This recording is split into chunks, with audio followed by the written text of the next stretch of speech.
cozinhou bastante a gente, mas a gente não esmoreceu. A gente brigava aqui, a gente brigava lá, aqui e lá.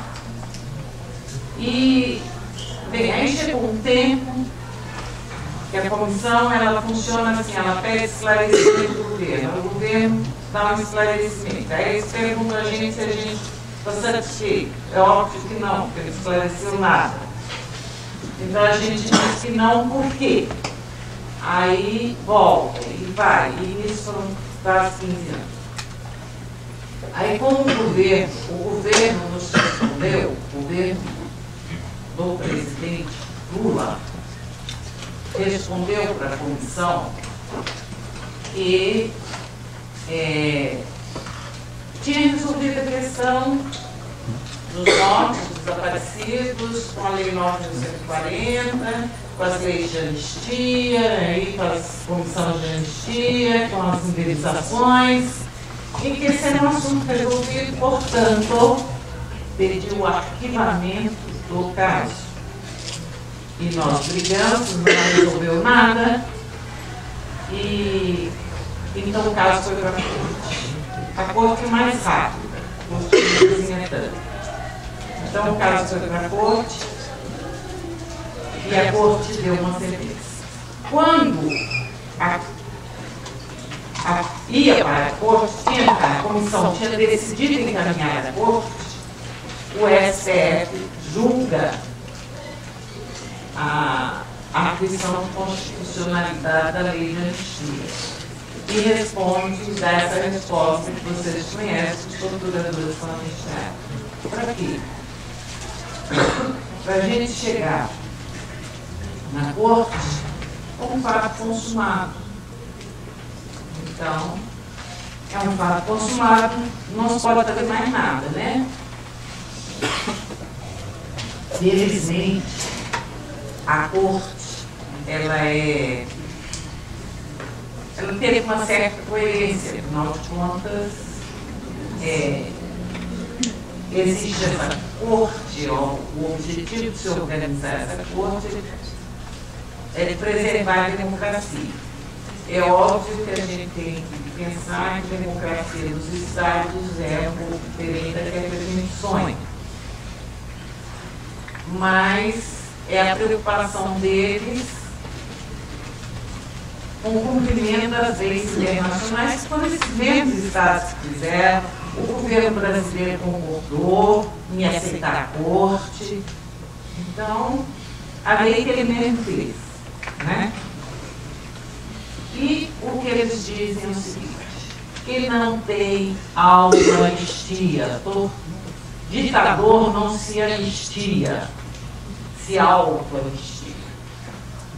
Tá certo? Então, que a lei brasileira vale para os opositores, mas para os agentes do governo ela não vale.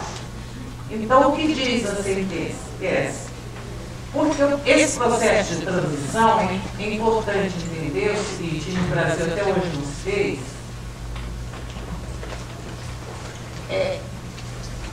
e por isso essas questões não prescrevem, né, porque não se dá rápido. A ditadura não cai de madura. É um processo, você conquista uma vez, você conquista outra, a gente conquistou as diretas, depois a gente conquistou uma Constituição que ainda cheia de defeito. Na época que foi conquistada, né, ela chamada de Constituição Cidadã, mas ela cheia de defeito. E hoje ela tem mais defeito ainda do que a coitada, foi mais remendada do que isso. Então é um processo que a gente acrescenta uma conquista, perde ali, tenta ganhar por lá. Né? Mas é uma luta que não acaba. E então, como esse processo é lento, o direito internacional considera o seguinte, que tem que apurar esses fatos. E quem tem que apurar esses fatos, eu não vou falar tudo da sentença, porque tem várias, mas eu vou colocar uma questão que eu acho que o cerne da nossa luta hoje, quando a gente coloca algumas coisas aí para lugar. Ele diz o seguinte: tem que esclarecer os fatos, ou seja, buscar a verdade, buscar os responsáveis e punir os responsáveis, pois o Brasil está condenado a cumprir essa sentença. Tá certo? Não é boa vontade, não é. Ele está condenado. E daqui a um ano, em dezembro desse ano, a Corte vai chamar as duas partes, o governo brasileiro e nós, para dizer o que o governo brasileiro cumpriu. E isso, ano a ano.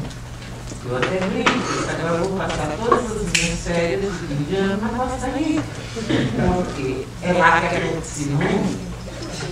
Então, e diz mais, e diz isso porque a gente explicou que aqui no Brasil tem duas justiças, tem a justiça civil, né, a justiça ordinária para nós, mortais, e tem a justiça militar que julga os crimes dos militares.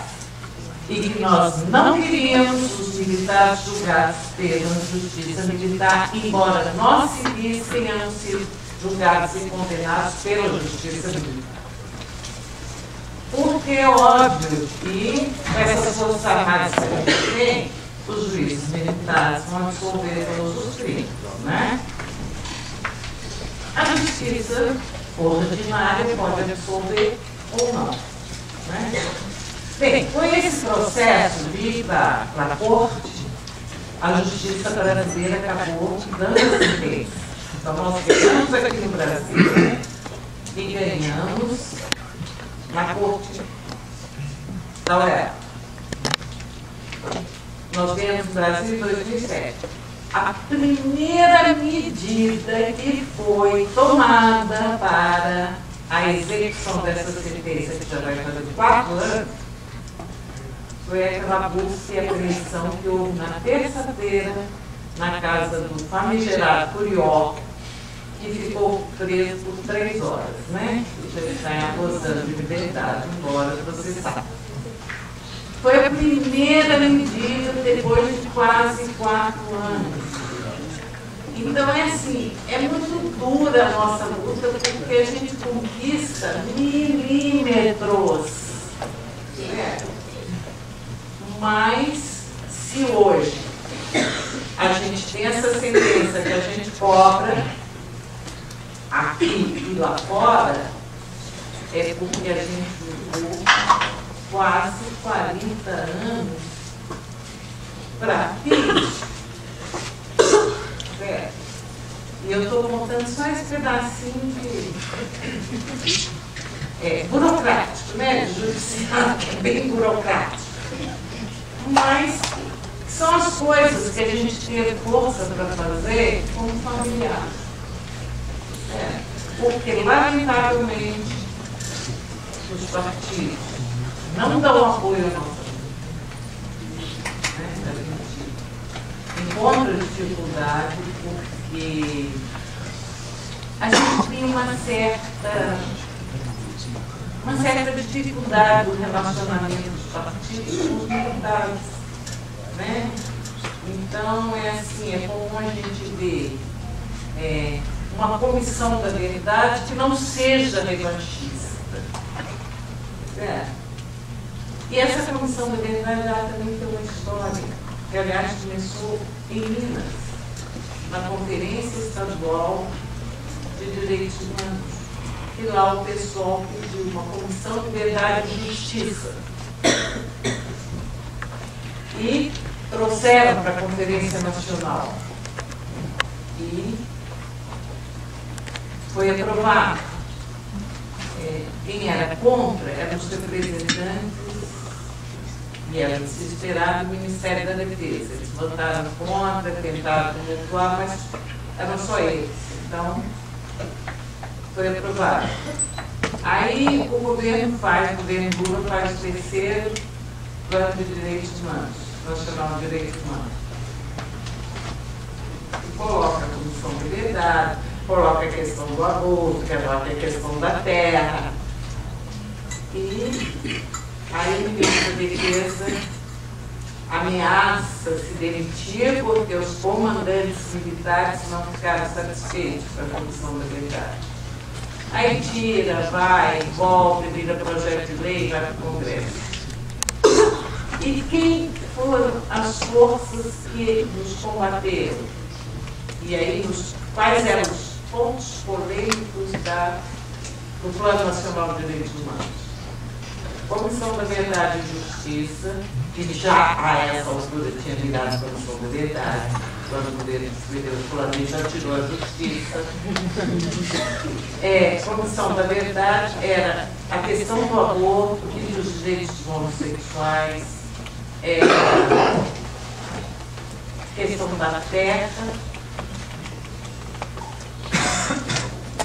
enfim, se juntaram latifundiários, militares e a igreja, as mesmas forças que apoiaram o golpe de 64 a 47 anos.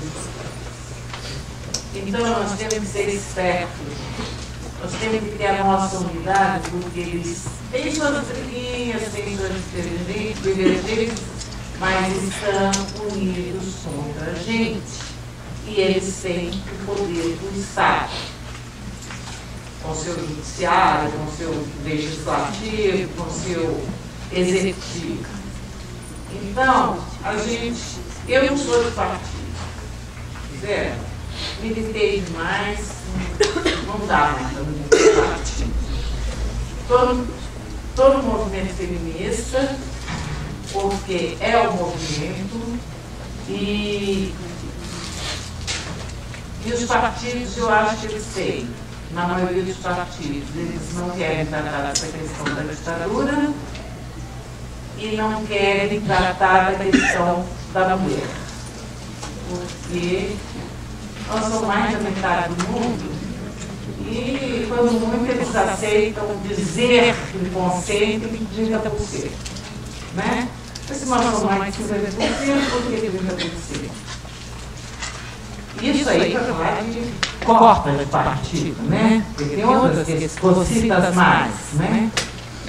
Mas eu acho o seguinte, independente de ter partido, de qual partido é, se a gente quer liberdade, se a gente quer direitos, nós temos que nos unir. Eu acho muito bom, vocês são bastante, eu espero estar sempre junto com vocês nessa luta, tá certo? Pela abertura dos arquivos da ditadura, pela Comissão de Verdade e Justiça, tem que julgar esses caras, certo? E por conquistas, por garantia de direitos. Certo? Não podemos dizer que hoje é a mesma coisa que na ditadura. Na ditadura a gente não consegue fazer isso que está fazendo aqui agora. Mas é muito aquém do que o povo brasileiro merece. Nós precisamos de mais liberdade, mais direito. Né?